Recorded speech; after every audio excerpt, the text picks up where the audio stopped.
Hello and welcome to today's webinar, Tech Talent Transformation, Uniting IT and HR for Competitive Advantage. Now I have a few housekeeping notes before we begin. If you have any questions or technical concerns, please use the Q&A module on your screen. You can resize and minimize the different modules on your screen by using the options in the top right corner of each module. This event is being recorded and can be watched later on demand using the same link. Attendees will also receive the recording of today's event. Look for that email within 24 hours post-event. We want to encourage you to put your questions in the Q&A module throughout the event for our speakers to address. You can also use the reaction module in the menu at the bottom to relay items you may like or want to express an emotion to. And now I will pass the stage to Jason Serrato, Vice President, Talent-Centered Transformation, Eightfold AI. Thank you, Amberly, and thank you everyone for joining us. Excited to be here today with HR Executive for this webinar, and excited to once again be partnering with Deloitte on this session. For today, I'm really excited to be joined by Nate Painter. We've had a chance to connect a couple times in preparation for this session. Most recently, we were able to connect last week at the HR Technology Conference, and how appropriate. Today, we're going to talk about the unification of HR and IT. So to be able to connect in person at the HR Technology Conference was a great opportunity to work on this together in person, but also very timely and very topical. So with that, I want to have just a chance to thank you, Nate, for doing this with us and joining me, and give you a chance to introduce yourself. Yeah, absolutely, Jason. And it was so great to see you and spend some time with you last week. And it was great to see all the different events and different presentations that were happening at HR Tech. Pretty cool event. So my name's Nate Painter, and I lead our tech talent transformation efforts for Deloitte, which really means that I'm super passionate about how we solve for tech talent, tech workforce, tech organizations, and how we can really try to optimize the value of our tech workers. And so the partnership we have with Eightfold and making sure that we can kind of advance those priorities has always been really powerful. What it really means, though, is at the end of the day, we have to solve for a pretty dramatic challenge that companies have as they're trying to advance and define what their future is going to be, and really looking at their tech talent as a key unlock, a key point, a key critical resource to being able to deliver on all those key priorities. So look forward to talking more about that with you, Jason, and with this broader group as we go through the next hour or so. So to keep our group engaged, we do want to hear from you a little bit. So as mentioned, there is the opportunity to submit questions through the Q&A, and we'll try to get to those either at the end of the session, throughout the session, or maybe even as a follow-up. But to kind of keep you on your toes and hope to get you engaged, we also do have some polls that we want to use through the content today. So stay close to your mouse or whatever device you're following along with, because we do want to get some responses from you as we go through the content. And to kind of test that off, we're going to start with a poll right now. So the first question we have here is, how important is securing top tech talent for your organization's success? And as you can see here, you have a couple options. So take a moment to review those and give us your feedback. And while you do that, I want to ask Nate, part of the reason why we're having this discussion is this isn't necessarily a new topic. I remember, before joining Eightfold, I spent some time as an industry analyst, and I was writing about this, as far back as 2018, 2019, in the middle of digital transformation. But especially now with, the impact of AI, and on the heels of digital transformation, the impact of talent transformation, I think this is very topical. How are you hearing this play out with the organizations that you're partnering with? Yeah, I completely agree, Jason. As we've seen right around that same time frame, and even a little bit before, we were seeing the early stages of you couldn't have an IT or a business strategy without a tech strategy, without an IT strategy. And we've really changed a lot of the lexicon, I think, as we've even been framing that, because when I say tech, I mean IT, but I mean broader. And so when we start to look at it, right, it is truly technology that in many cases is driving, in most cases is driving the innovation of the company, right? I mentioned that in my quick intro, but that future focus of organizations, it's not just you need to have an intertwined tech and business strategy. In many cases, the tech strategy is unlocking new business opportunities, and that is creating a vastly different dynamic. I think it's continued to evolve, and it's continued to really angle towards we've got to have that focus on tech if we're going to drive the results of our organization for the next 5-10 years. And I think with digital transformation, instead of functions and organizations being supported by IT and supported by technology, they're all becoming, very technological functions, right? And as a result of that, the impact to HR and what it means for talent and job descriptions and how work gets done is impacted as well. So all the reasons why we're here today to talk about this unification of priorities and joining forces to achieve some of this. So we'll just give a couple more seconds here. We already have about 60% of attendees have submitted their responses, and we'll see what the results are. But very timely and very topical because the pace of change continues to evolve. And, as people think they've addressed this, the finish line keeps moving, right? So let's see what our audience had to say here. So how important is securing your top tech talent? No surprise. 40% say it's critical, 44% say very important. So obviously there's some self-selection for the people that would attend a session like this. But I think in general, this is top of mind for anyone working in either the IT function or the HR function. So hopefully we'll get some benefit from the conversation today. Any surprises here for you, Nate? I don't think so. Just to add, Jason, I guess not surprised, but I am thrilled to see it. I'm thrilled to see these responses coming in this way, because I think, more and more the importance of this organization really does become more critical for that. So I love seeing this group of professionals that's seeing the importance of that and driving the importance of that in their organizations. All right, so let's jump in. Let's start diving into the research and what you found and what we can share with the audience here. Yeah, absolutely, Jason. And there's a couple points that I think are really critical and that are really driving, my focus in this space and why we at Deloitte feel like this is an area that we really need to help companies to solve this challenge. I'm going to start with just a couple of key points. So number one, we continue to see corporations betting on technology, and I already talked about that briefly, but it's in a couple of key areas. We're seeing them betting on it from an efficiency perspective. How do we operate more effectively and more efficiently, right? And I would say a lot of the AI focus right now is still in that space, right? But we're also seeing organizations that are actually alluding and building out a different business and market strategy. They're accessing different customers, they're able to create new products, and they're driving something that's dramatically different. And then the third piece is they're taking what they're doing today and they're finding new customers or new channels to drive a direct growth that might not be related to a current product. It's just, how do we take competitive advantage over the companies that might be our competitors? But if you add that all up, what we really see is we see companies that are really committing some significant bets to the street, to shareholders, to the board. And so we see this massive kind of commitment to our future growth. So when I say that, I don't say that lightly. It's not just, hopefully if we drive the right tech, we'll drive the right growth. We've actually made statements now to shareholders. And we got to go deliver on those commitments over the next few years in order to drive the corporate performance that we're anticipating.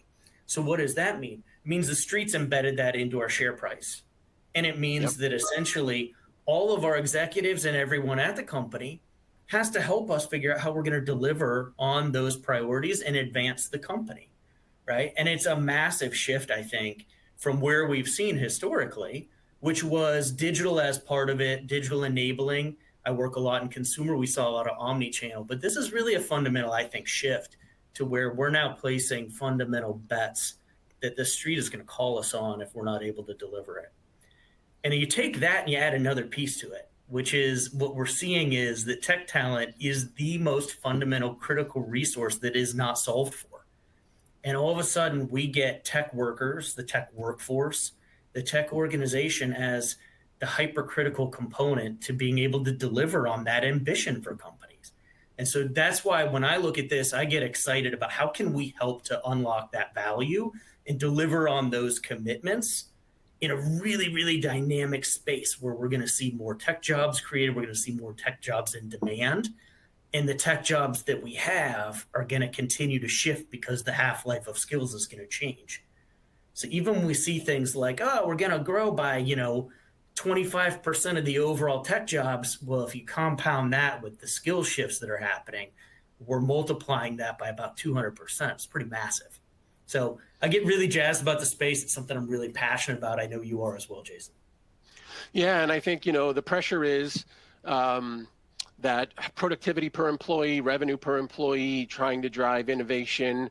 And this is where, as organizations are trying to figure out how they deliver to customers in new ways, how they potentially pivot into new industries or new areas, where the skills conversation comes into this, right? Because to drive business agility, you need talent agility. And as the work changes, as the job titles and job descriptions change, you need this kind of more granular understanding of the work that people are doing and the skills that are involved to have the agility to prepare for this fast approaching future. We've been talking about the future of work now for quite some time. And the difference is right now we're living in it.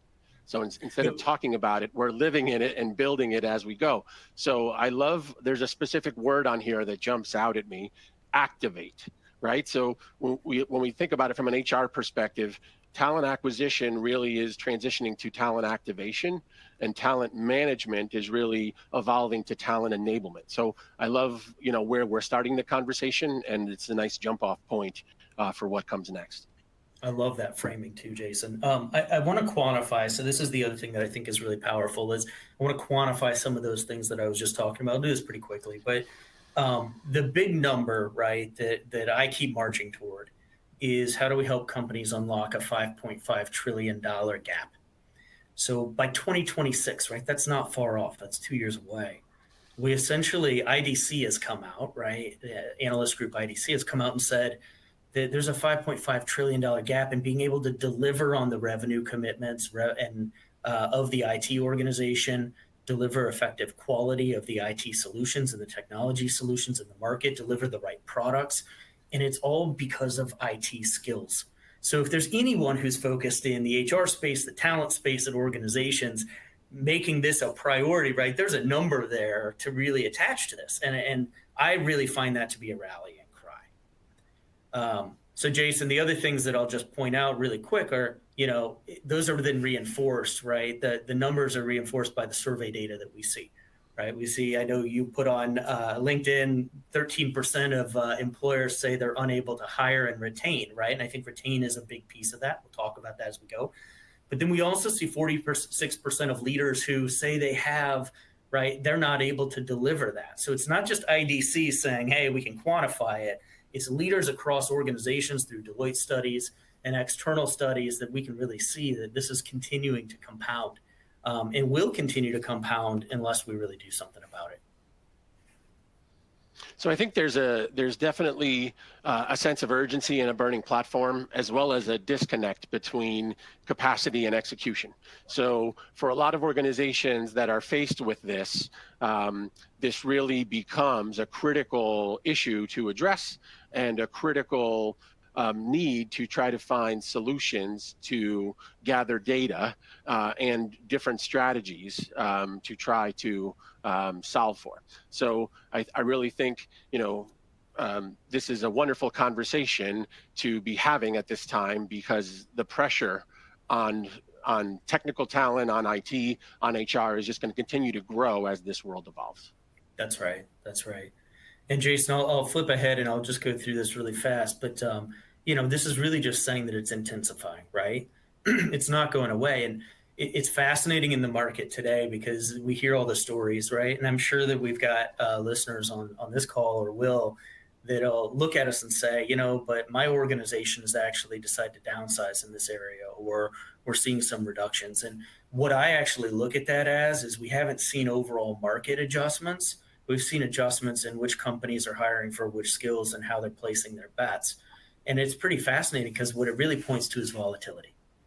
And when I see volatility, I see that as a constant need to stay on the ball, to stay on top of your game as to what you're going to do to really kind of make sure that these investments are going to be driven by the right people, right? So this point stat here of 70% of tech workers had multiple job offers.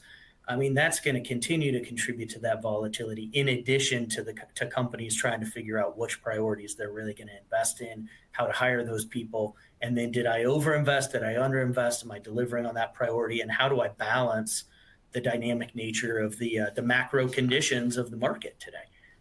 So it's definitely an intensifying and crazy space. You talked about, Jason, a little bit of, so what are we going to do about it? And so we laid out 4 key points. And I know you and I have batted these around a number of times. And I think there's a lot here. What I want to point out is we've tried to roll this into 4 kind of transformation imperatives, but there's so much that underlies all of this. And so there's a lot to each of these. And we'll try to unlock a little bit of that, but, we'll also be conscious of the time that we have today. But the key points I wanted to highlight, right? I still believe that there's a ton that's going to continue to hinge on planning continuously. And that sounds, some organizations will look at me and say, there's no way we're ever going to get there. And some organizations say, that sounds easy. How do we actually just go put it into place? But it usually is a pretty complex process that takes some real thought. And so we'll get into that a little bit because I think there's a major underpinning and a major unlock there. The second piece is not work experiences just to create an experience, but to really drive where are the hidden skills and how do we unlock the skills and how do we deploy people? How do we use experiences to drive experiential learning? How do we use experiences to also either build skills or deploy skills where we really need them and where they may be within the organization? So there's a lot there. The third point we'll talk about is how do we cast a wider net around the ecosystem model? And it's pretty fascinating because when I start to look at talent, I've actually worked with a lot of organizations who almost feel like if they're not bringing in their own internal workforce, using an external workforce is kind of like a second tier. It's not what we desired. It's because we didn't have necessarily the right fit.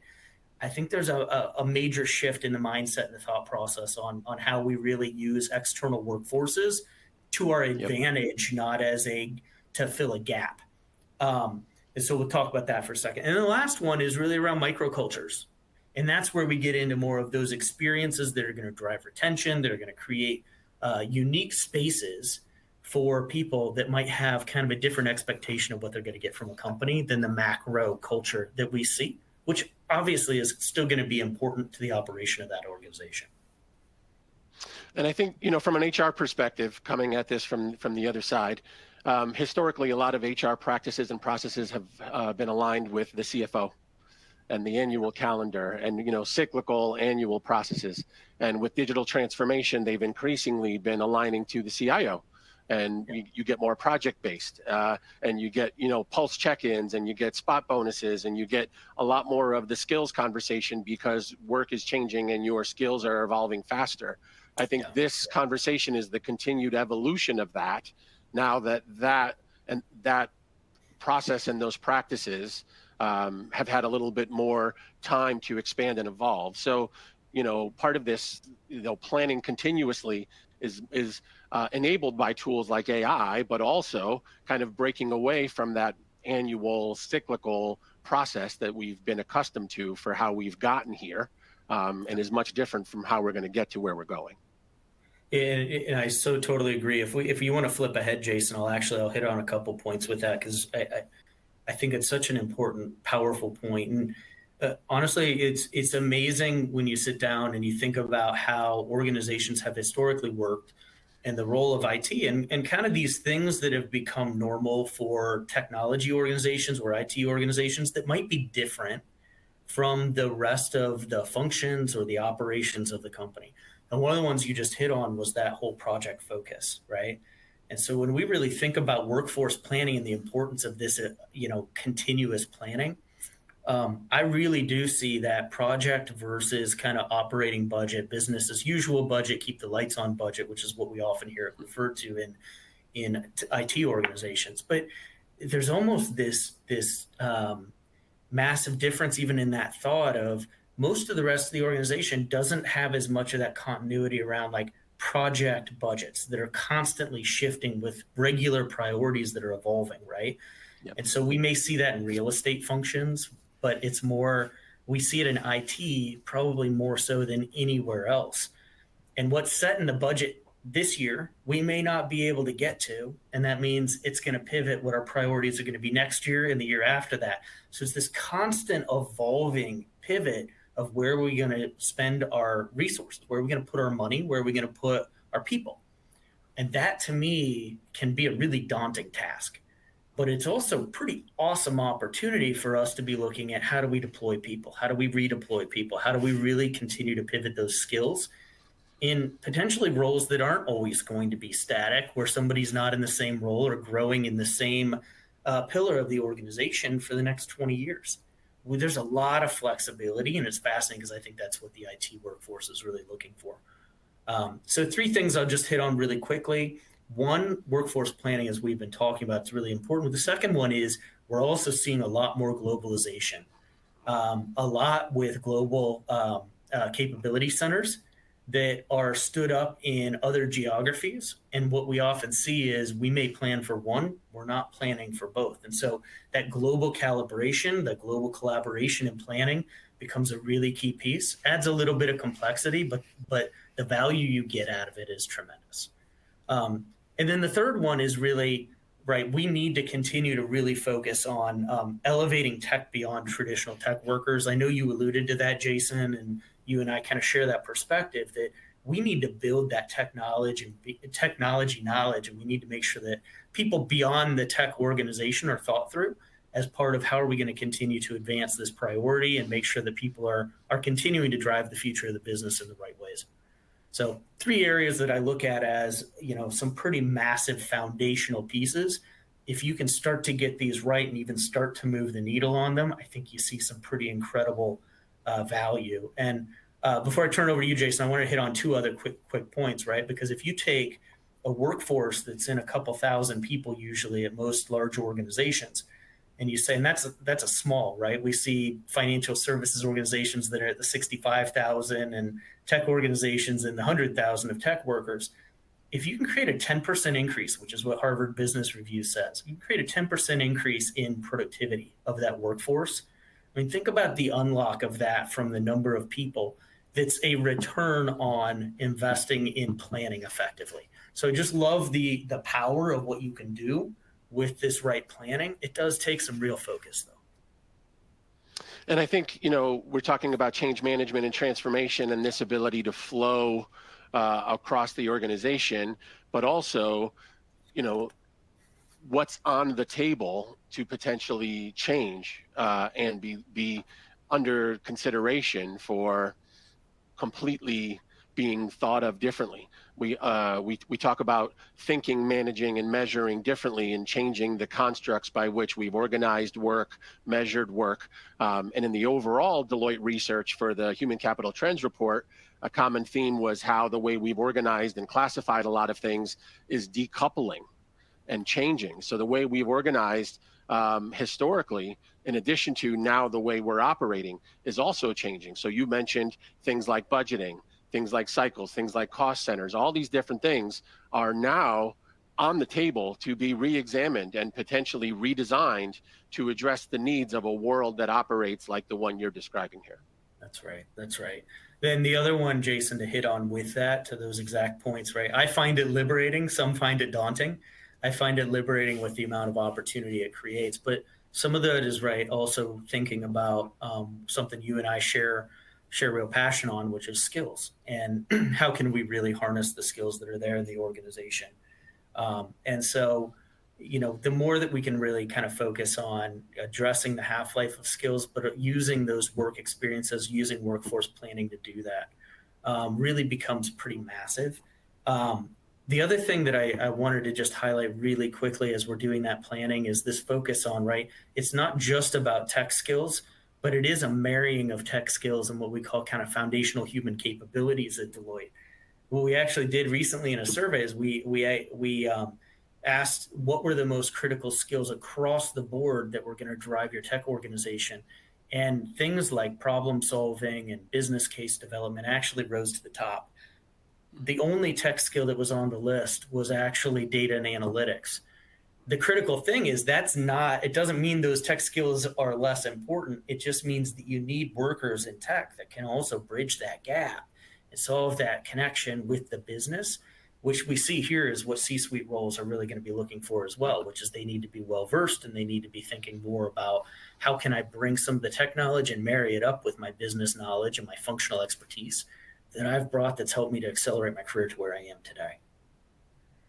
So. And I think that this is around the changing nature of the job descriptions and the changing nature of the work. You know, you may have a job title that stayed the same. The actual work you're doing, and if you were to describe your job description, may look very different as a result of the tools, the capability, the automation, the incorporation of things like AI. You know, one of the things that I think you just touched on is, you know, data analysis and data analytics. For some of this that now is done increasingly for us, you know, the work changes from data management to data governance. And then as a result, it becomes critical thinking, right? And you amplify some of the human characteristics that sit on top of the technology because, you know, some of the turning of the wrench and the spreadsheet heroism goes away, but, you know, you're still in a very technical role, just the nature of the work has changed. Yeah. The other thing I love about this chart here is this movement around skills, especially in the C-suite. You know, one of the things that we talk about with our technology is people that use talent intelligence and skills for things like workforce planning, but even more specifically, succession planning. And when you think about how organizations have done it, even current day, there are still almost half of the organizations we speak to are doing it in spreadsheets or doing it, you know, for the top 200 leaders in their organization, or still only doing it once a year or twice a year.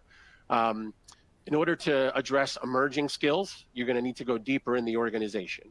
In order to address the pace of change, you're going to need to do it more frequently, if not continuously. And in order to prepare for the roles of the future, increasingly, even at the C-suite level, there are many C-suite roles that never existed before, or even if they are similar titles, they're being filled from people that are coming from outside the function with a hybrid of background. You know, these kind of T-shaped leaders kind of approach. So, you know, using skills, a more continuous approach, and, you know, mixing all of these approaches to align kind of the HR approach with the change of technology are increasingly critical, especially for leading in this time of transformation. Yeah, I think that HR focus too that you're talking about is really, I mean, it's so powerful to understand what these real shifts are going to be. And honestly, it's an area that I see a massive still need for HR in general, is thinking about and partnering with this tech organization. We see it within the tech companies that there's a real investment in HR there, because we know that we need to help that tech organization to grow the skills, and we also need to be really conversant on what's happening in tech. Aside from that, right, we see kind of a mixed focus and a mixed amount of investment and where HR can really focus, because there's so many other critical workforce segments within the organization. And so I really think there's a huge opportunity for HR to continue to get smarter in this space. I mean, the stat shows that HR is thinking about that and CHROs are thinking about that, but there's still a lot that I think we need to do in the HR space to help organizations to really make some of those pivots. And I think you've touched on some of what's depicted here on this slide, but this is an eightfold slide that speaks to how we're helping talent leaders think about this, or potentially think about this differently. And increasingly, it's getting closer to the talent to understand the work that's happening as the work is potentially changing more rapidly than the job classifications or the job descriptions have been organized. And this is increasingly this kind of decoupling or rapid pace of change. But with the incorporation of AI and talent intelligence and taking a skills-based approach, what this allows organizations to do is start to have a more dynamic understanding of how to address the organizational needs, especially as you mentioned at the beginning, to be more agile, Is it something that we're going to invest in-house? Is it something that we're going to use, maybe external consultants or gig workers to help move a project forward or supplement our staff? Is it something where we're redesigning the work and maybe we want to look at automation? So what you can have is you can have the visibility to look at your organization based off of the skills and the work at hand, which potentially is different from how we've looked at this in the past. And then you can start to say, well, of the talent I have, how does that align to what the organization is asking for? And as it aligns to what the organization is asking for, sometime that alignment could result in a job. Sometime that alignment could result in something that just takes the form of work. But maybe we're able to achieve that because now we know who's on our team in a more comprehensive way, and we're tapping into what may have been previously untapped capability or untapped capacity on our team to now accomplish that work. Maybe we're getting something done through the form of projects, which is increasingly happening in organizations. For the last 15, 20 years, if you've been talking to anyone, especially people coming through universities, we've been talking about project-based employment for years. Well, this is now a reality as we talk about living in the future of work. And then you can also analyze tasks and start to break down these jobs and projects and work into tasks to even look at, well, what are these tasks and how do we have some more agility on addressing them? So this gives you true recruit, retain, redeploy, redesign planning for that critical workforce planning, or build, buy, borrow, bot, whichever alliteration you prefer. But this is really this granularity of visibility of data into your talent to try to get the nimbleness to address this changing world of work, especially in an increasingly continuous world, as HR is supporting not only the CIO, but increasingly the other functions, which are increasingly becoming technology functions. Yeah. And Jason, one of the things I love, I've shared this with you in the past, has been to really do this right. It is complex, and so you need ways that you can hit a little bit of an easy button, that you can make it easier for yourself, and that there are some mechanisms out there that help you to do it. And I think the power of, Eightfold and the power of kind of platforms to be able to help do that, as well as being able to kind of embed some of the AI components into how we solve for this, is going to be a huge opportunity. Because if you go in HR and you say, I need 10 more people to do workforce planning effectively, that's a pretty tough sell without building a full case around it. But if you can go, hey, I've got a solution that's going to help us to do this, and I can prove it with a couple of key pieces of an organization and bring it to life, and then talk about the value that I'm getting out of that, it's a game changer. So I love being able to have solutions that are not just the theoretical and the ways that we do this back of the napkin, but we really have to be intentional. We've got to make sure that we're driving the right solutions and tools to make us successful in this planning effort. So with that, I think it's time for another poll. So hopefully the folks are still close to their mouse or their device. This is the next poll question.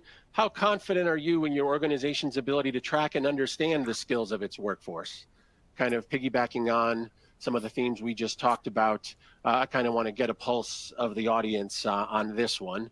Nate, with the organizations that you're either surveying or working with, I know in the past this has always been top of the list on surveys of leaders, how hard it is or how time consuming this has been in the past. Do you still see that as a theme?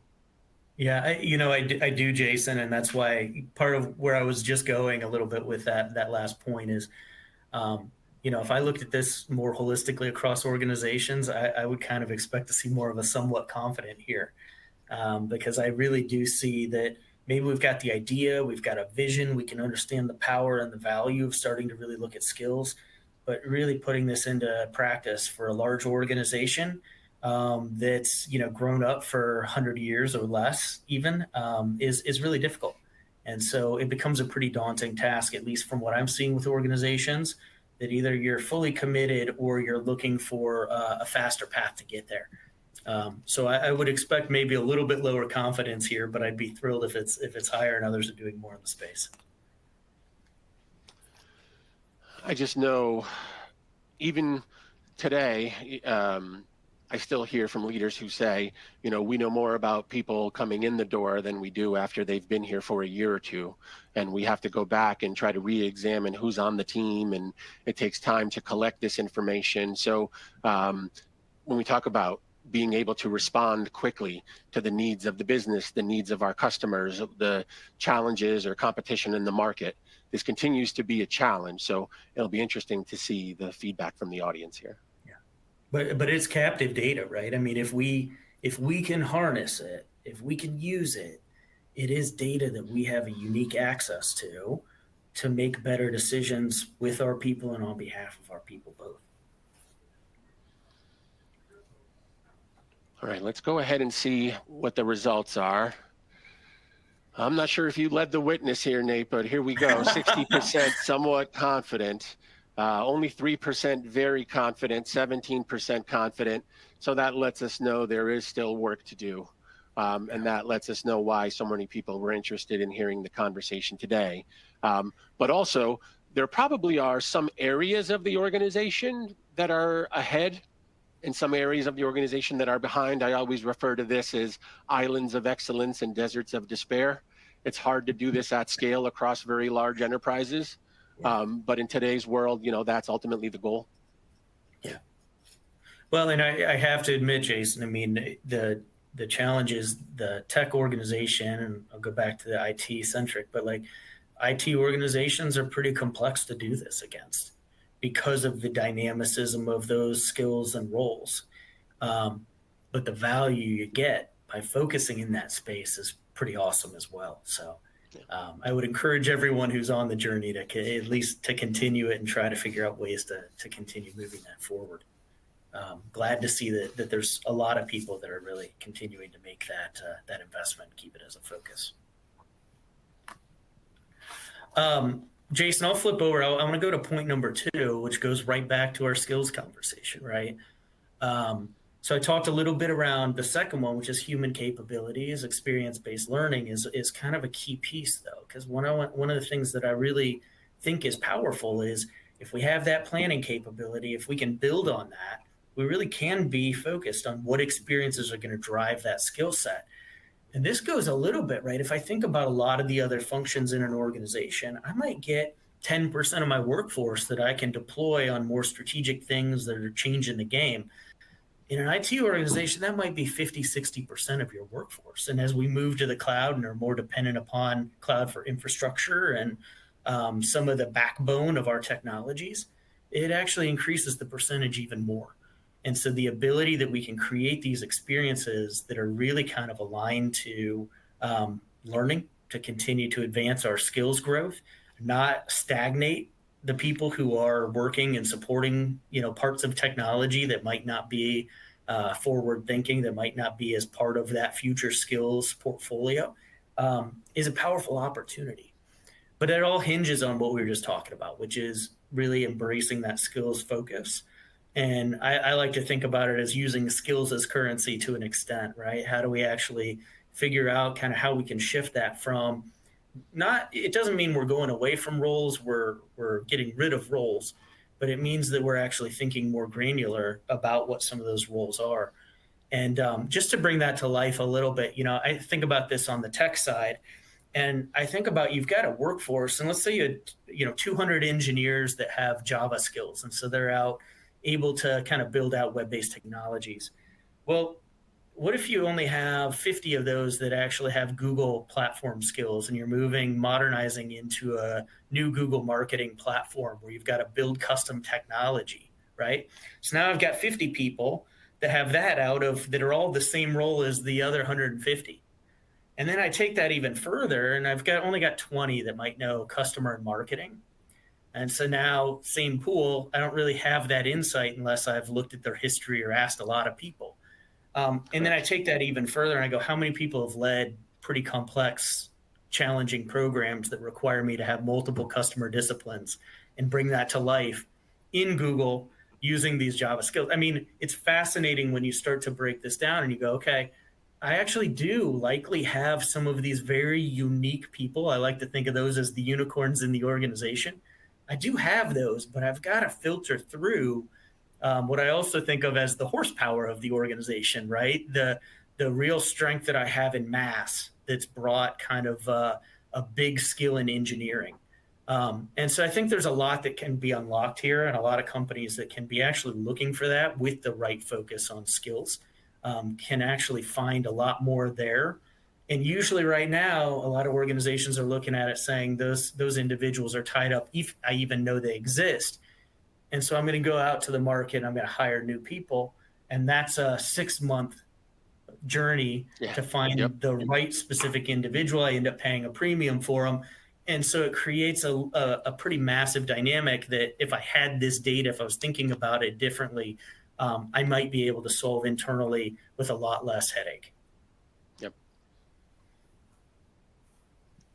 I won't go through this too much, but it goes a little bit to at the end of the day, right? In addition to having this real focus on skills, we also want colleagues that also have skills. So being able to take it down to another level of detail where I'm creating communities and somebody's helping me create those communities where I have some unique intersections. And then the other one is these tailored career models. And I hit on that briefly at the beginning, but we really do see, like, I think it's a really powerful point. I actually am surprised it's not even a little bit higher of a number, but 1/3 of developers are interested in taking on manager responsibilities. What that really means is 2/3 aren't. And that's the important piece. So we have 2/3 of an organization that doesn't fit the historical norms of I'm going to create career advancement and opportunities and try to create elevation and pay through the management structures that I create.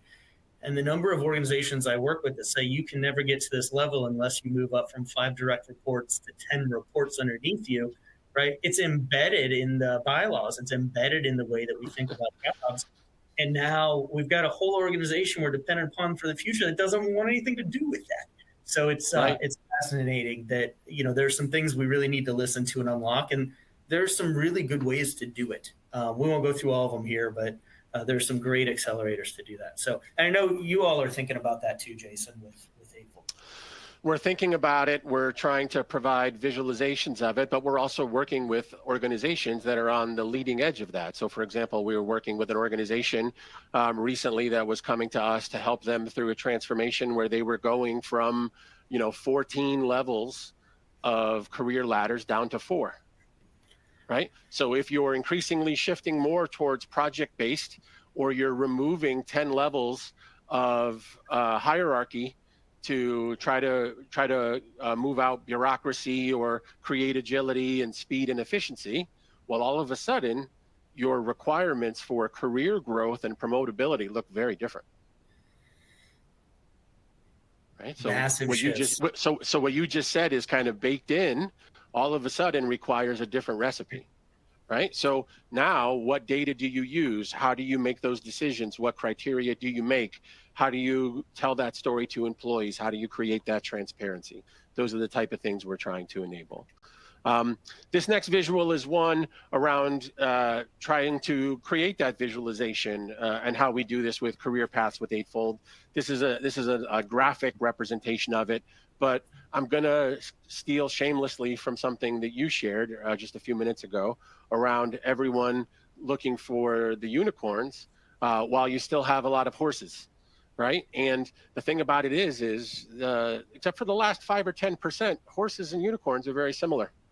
So one of the things that you can do is you can look at what are the skills they have in common, and then what are the adjacent skills or the very learnable or capable skills that you can use to figure out how you can move a project forward, and then where and when to either identify and develop additional unicorns or where and when to deploy identified unicorns. So this gives you kind of a sense of common skills on the right that can be identified to then develop into specific role-specific skills in the middle to create 3 separate career paths to ultimately get to a manager of product design who could be a very integral leader for an organization in driving innovation and revenue, which ultimately could be that unicorn you're trying to develop.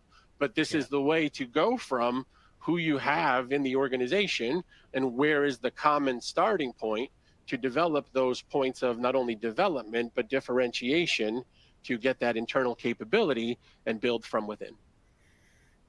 I love it. And I love the notion of taking it even that a step further and saying, not just where do I have people with this skill set, but I might be missing a couple pieces, and what an awesome opportunity to build it for the future. So I love that.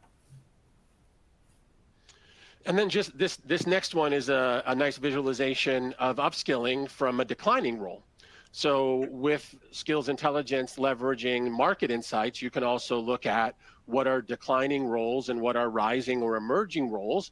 And instead of potentially removing individuals from the organization and hiring from the outside, you can look at what are the adjacent roles or skills, or what are the very learnable skills, and how much overlap is there to move someone from one area to an emerging or needed area. So in this example, you can look at the evolution of some of these IT roles, and a declining role could be a systems administrator, but they're highly capable of learning 6 additional roles, and these are 2 different sets of 6 additional roles that could put them on the path of these emerging roles with a cloud engineer or a DevOps engineer.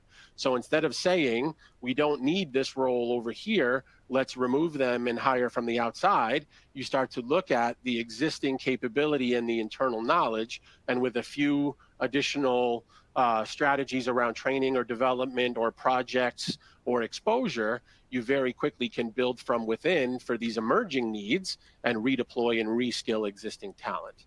But this is through this kind of understanding of overlap and skill adjacencies, but not just adjacencies, one step further, what is easily or more readily learnable and capable to adopt relatively quickly.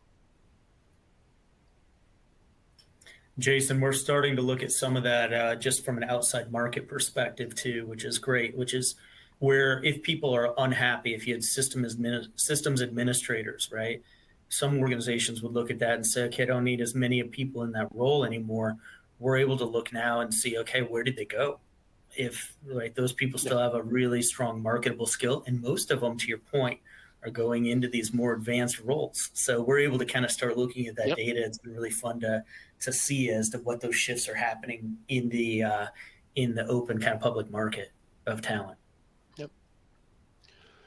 And this is, taking some of that capability and putting it into real life. So Vodafone is an organization that we partner with, and they use Eightfold and a skills-based approach to help with some of this kind of pivoting and disruption, going from a traditional kind of telecom organization to a more digital organization. And as they were doing this, they were taking this skills-based approach both for acquiring talent, but also understanding their existing talent and developing from within and training and reskilling and career pathing. And as a result, have driven some incredible outcomes that they may not have been able to achieve otherwise. So for example, by leveraging a more comprehensive talent profile, looking at what are the complete skills of an individual, not just the skills they've held in the roles that we've had them in, they were able to identify 15,000 additional skills through a talent community in a way that they never had visibility to before. So we've come to kind of coin that as free agent skills that they weren't fully aware of or capitalizing on, and this was internal capability. So as the world of work makes itself known and these new requirements, these new roles, these new ways to deliver to customers start to surface, instead of going outside and creating a rec every time, you now know what capability you already have in-house to start to address it. And sometimes those people get moved into a role, sometimes they just get put on a project, sometimes it's just work that can be done on your team. But as a result of that, they were also using a skills-based approach to hire people, but also potentially they're removing some of the need for additional requisitions from the process. And as a result of that, have been able to decrease their time to hire by 56%. So they're removing stress and strain from the system, because if all you have is a hammer, everything looks like a nail. And if you don't know what you have in-house, the answer is always, well, create a rec. And you end up over hiring, and then you have that issue. So this creates this capability of, understanding who do we have in-house that could potentially be redeployed or be reskilled or is already in place. We just didn't know the data in a way that made it surfaceable and actionable for us. And then as a result, there's also this understanding of I'm an employee. How do my skills map to some of these career paths? What are these adjacencies? What are these learnability? And when you start to put it in career path and capability, it creates a what's in it for me to actually see the transparency of what I can do and what the business needs. And there's been a 67% increase in learning hours per employee. So again, trying to bring some of these concepts and some of the theory into the real world and show some of these outcomes in action. It's amazing. That story is amazing, Jason. It is. So with that, I think this transitions well into your next section here. I think so, but I'm going to go through it pretty quickly because I'm looking at time and I want to make sure that we also kind of keep people, stay honest with everyone. So, would love to hear as we go through if there's topics like this that this group would like to hear more about. Would of course love to partner with you again or find ways we can bring those back to the group. But sure. Just really quick, a couple of quick items. I hit on this workforce ecosystem using external talent, thinking about talent more dynamically. The way that I really look at it is we've got to figure out how to use external talent, not just to be either individual contractors, which have an individual relationship with one person, or broad external parties that are managed by contracts. Like, we've got to figure out how to build and drive better connectivity. There's great market stories of how this is happening, and there's some really strong accelerators to do it. And I know you're doing some great things in that space to look more holistically across the workforce. But I would encourage those that are on this call to be continuing to think about that and how we evolve it. And there's some fundamental blockers, right? So there's kind of a historical norm of we've got our own internal organization, and then there's an external group that's here to support us and supply us when we need and pay for it. But if we can think about that as where is the right talent, who has the advantage, and how do I create the partnerships with those companies, it really is a pretty massive differentiator for us. And we think about like Google and GCP and Amazon and AWS, and then we think about Azure with Microsoft and among a number of others. Right? They're building advanced solutions. And part of this is how do I work with those workforces to build solutions that are actually going to best fit my company? And then how do I integrate with them? Right? Because sometimes there's a lot of great stuff that you can tap into if you think about that as part of your workforce, helping to drive your mission and not just an external party that's in it for themselves. And I think there's a lot of companies out there that also want to drive that in parallel. But one of the big blockers is HR procurement. We've got to get beyond the border of just HR owns internal, doesn't talk to procurement. Procurement's off on an island, kind of developing the overall sourcing strategy. Got to find better integration points around the planning.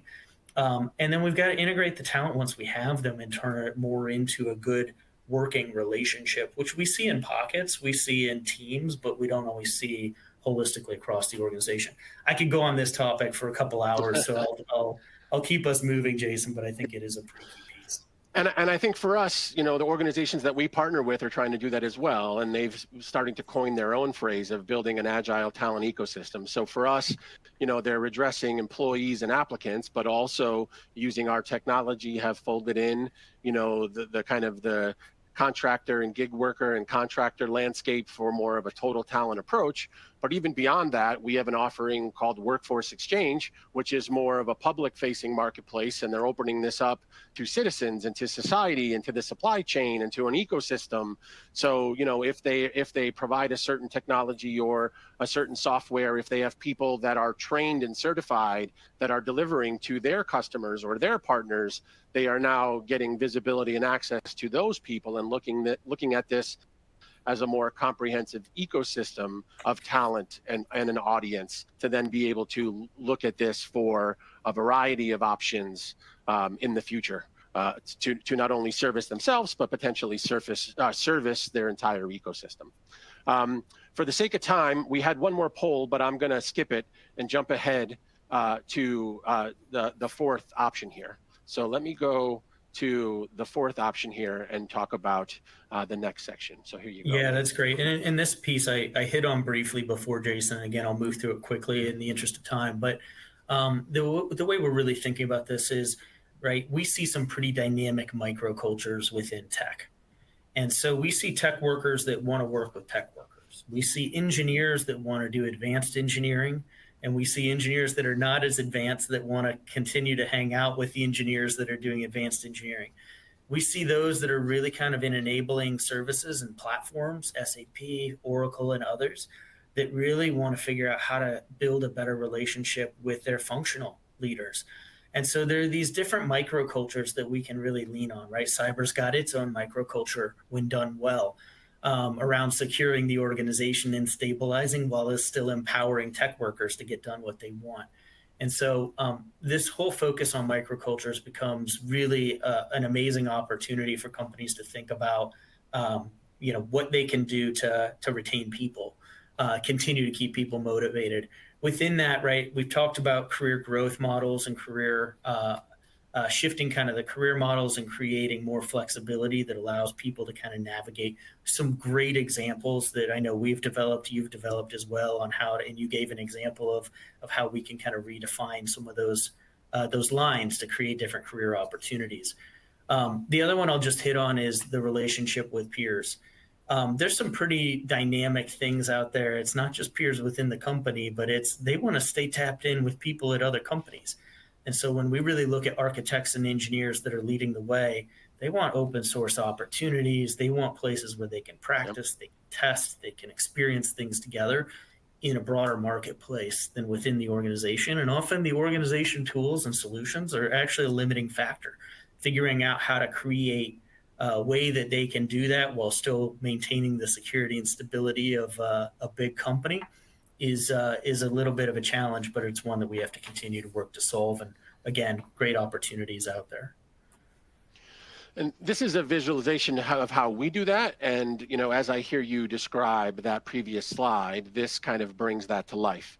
You have the user layer of what we call our career navigation tool, and it uses a comprehensive profile to provide personalized recommendations for where that individual could potentially go for a variety of future roles. But as a result of that, if they're showing them where they could potentially go, it's also showing them how to address the gap between here and there.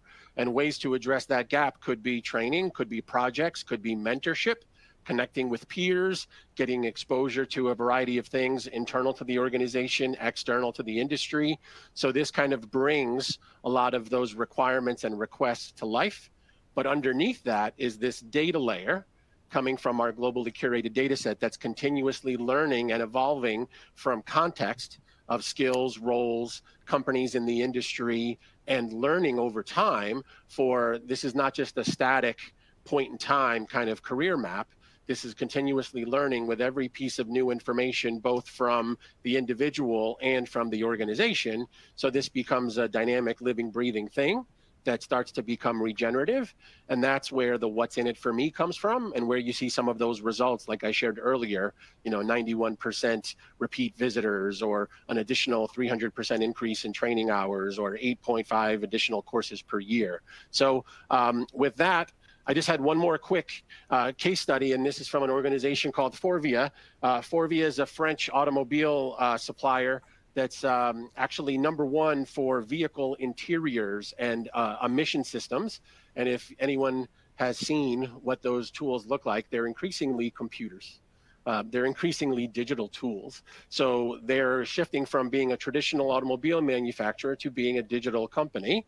And as part of that, we're bringing digital transformation to HR transformation and acquiring talent. So using some of the technology I just showed you on the previous slide, right, have been able to increase applicant conversion with skill mapping to roles, and productivity gains in sourcing, and applications from recruiting events. And, they've received awards for some of this transformation, but part of this was they were pivoting into new areas, kind of disrupting themselves to meet the needs of their customers and their industry, but also additional functions outside of traditional technical IT roles were increasingly becoming technical IT jobs. So kind of a nice case study to bring some of this to life. But with that, I do want to hand it back over to you, Nate, for a summary of today's session. Well, and I know we are right on time, Jason, so I'll go through these and I'll just hit them really fast. But My biggest point would just be, I encourage those that are listening to continue to stay passionate about this area. I think our passion that I share with you, Jason, has come through. We could probably go on and talk about this for hours. But I really do. I want to hit on the first point, which is I see a lot of the opportunity in the market. There are actually a ton of solutions out there to solve for some of these challenges. And so I would actually encourage, and I think one of the big shifts is encouraging leaders to embrace that complexity and see it as opportunity. And I know it's probably easier said than done for a lot of people, but it really is a tremendous opportunity with a lot of value if you can see it that way. Second piece is the workforce planning and starting to figure out, incorporate workforce planning and continuous planning and open a little bit of your eyes around how can you find even small pockets that you can plan and replan and use that as a baseline to build from. It doesn't always have to be the whole thing at scale, but I think what you find is once you do it once or twice, you want to move it to scale as quickly as possible because you see the value. The third one, continue looking for partnerships and ways that you can partner externally. Winning with that as a first strategy at times, not always having to feel like you have to do it internally. And then the last one is really a critical one. We didn't give this any publicity today. We didn't really cover it, but the power of managers. And so I know one of the polls we were going to talk about was how important managers are on this journey. And this is kind of middle management leaders. Tremendous need for those managers as to get the focus because they're so critical in the micro cultures. They're critical in transformation. And they really end up having more and more and more and more on their plate, especially in the tech space. As we think about new priorities, new partners, new missions, changing and shifting priorities, changing and shifting budgets, skills, roles, what tech do I need? It's a massive role. And I think often it gets underplayed. And we see more and more managers that really don't want to be doing it because it's pretty daunting. So we could have a whole session on that as well. So look forward to more opportunities, as always, to connect with you, Jason. Thanks. Yeah, it was a wonderful conversation. I definitely think this tees us up for part 2. So thank you again, Nate, for joining us. Thank you to everyone that attended. Appreciate HR Executive for giving us the forum. And with that, I'll hand it back over to you, Amberly. Thank you so much for attending today's webinar. You may all disconnect and have a wonderful rest of your day.